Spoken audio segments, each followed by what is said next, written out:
ऐसे महान वैज्ञानिक के बारे में जिन्हें आधुनिक रसायन विज्ञान का जनक कहा जाता है। ये हैं एंटोइन लावोइसियर। उनके अद्वितीय कार्यों ने रसायन विज्ञान को एक नई दिशा दी। इस वीडियो में हम उनके जीवन, उनके प्रमुख सिद्धांतों और विज्ञान में उनके योगदान के बारे में विस्तार से जानेंगे। तो चलिए शुरू करते हैं। प्रारंभिक जीवन और शिक्षा।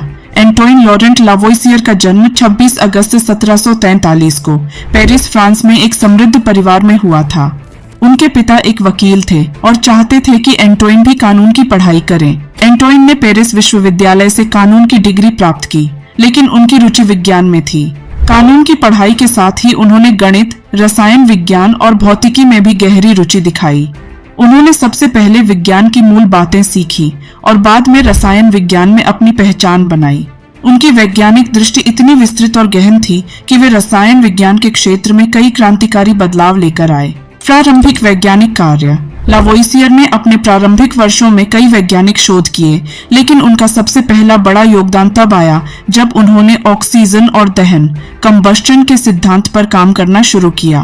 उस समय तक यह माना जाता था कि जब कोई वस्तु जलती है तो उसमें फ्लोजिस्टन नामक कोई पदार्थ निकलता है, लेकिन लावोइसियर ने इस सिद्धांत को गलत साबित किया।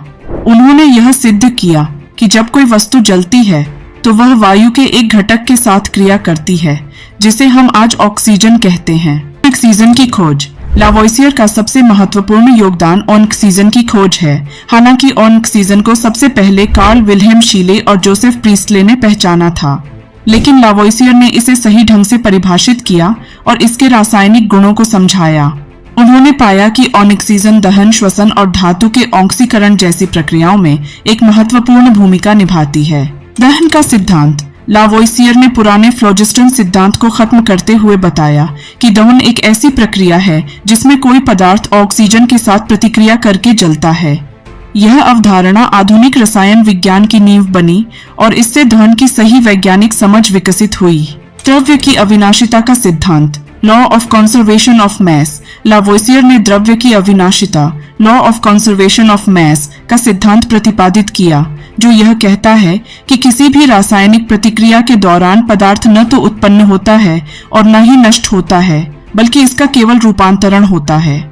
इस सिद्धांत ने रसायनज्ञों को विभिन्न रासायनिक प्रतिक्रियाओं का सही तरीके से अध्ययन करने में मदद की। आधुनिक रसायन विज्ञान की नींव। लावोइसियर का सबसे बड़ा योगदान यह था कि उन्होंने रसायन विज्ञान को एक सटीक विज्ञान के रूप में विकसित किया। उन्होंने रसायनों के नामकरण के लिए एक वैज्ञानिक प्रणाली बनाई, जिसे हम आज आधुनिक रासायनिक नामकरण नोमेनक्लेचर कहते हैं। यह प्रणाली रसायन विज्ञान को स्पष्टता और सटीकता प्रदान करती है। लावोइसियर ने ही यह सिद्ध किया कि जल हाइड्रोजन और ऑक्सीजन का यौगिक है। इसके अलावा उन्होंने कई तत्वों की पहचान और उनके गुणधर्मों को समझने में भी योगदान दिया। रसायन विज्ञान की पाठ्य पुस्तक। लावोइसियर ने 1789 में एक पुस्तक लिखी जिसका नाम था ट्रेटे एलेमेंटाire de chimie, A Treatise of Elementary Chemistry, जिसे आधुनिक रसायन विज्ञान की पहली पाठ्य पुस्तक माना जाता है। इस पुस्तक में लावोइसियर ने रासायनिक यौगिकों और प्रतिक्रियाओं को एक व्यवस्थित तरीके से प्रस्तुत किया, जो आज भी वैज्ञानिक अध्ययन के लिए महत्वपूर्ण है। करियर और फ्रांसीसी सरकार में भूमिका। लावोइसियर ने न केवल वैज्ञानिक कार्य किए, बल्कि वे फ्रांसीसी सरकार के एक महत्वपूर्ण अधिकारी भी थे। उन्होंने सरकार के लिए वित्तीय योजनाओं में योगदान दिया और गन पाउडर कमीशन का नेतृत्व किया। उन्होंने कृषि और सार्वजनिक स्वास्थ्य में भी सुधार के लिए काम किया। दुखद अंत। हालांकि फ्रांसीसी क्रांति के दौरान लावोइसियर की सरकारी पदवी और उनकी संपत्ति के कारण उन्हें राजनीतिक दुश्मनों का सामना करना पड़ा। 1794 में फ्रांसीसी क्रांति के दौरान लावोइसियर को राज्य के दुश्मन के रूप में दोषी ठहराया गया और उन्हें गिलोटिन द्वारा मृत्युदंड दिया गया। उनकी मृत्यु के बाद भी उनका वैज्ञानिक योगदान और उनके द्वारा स्थापित सिद्धांत अमर हैं। उनके कार्यों ने विज्ञान की दिशा बदल दी और उन्हें हमेशा याद किया जाता रहेगा। निष्कर्ष। दोस्तों, एंटोइन लावोइसियर का जीवन हमें यह सिखाता है कि विज्ञान के प्रति समर्पण और दृढ़ निश्चय से हम असाधारण योगदान दे सकते हैं। उन्होंने रसायन विज्ञान को सही दिशा दी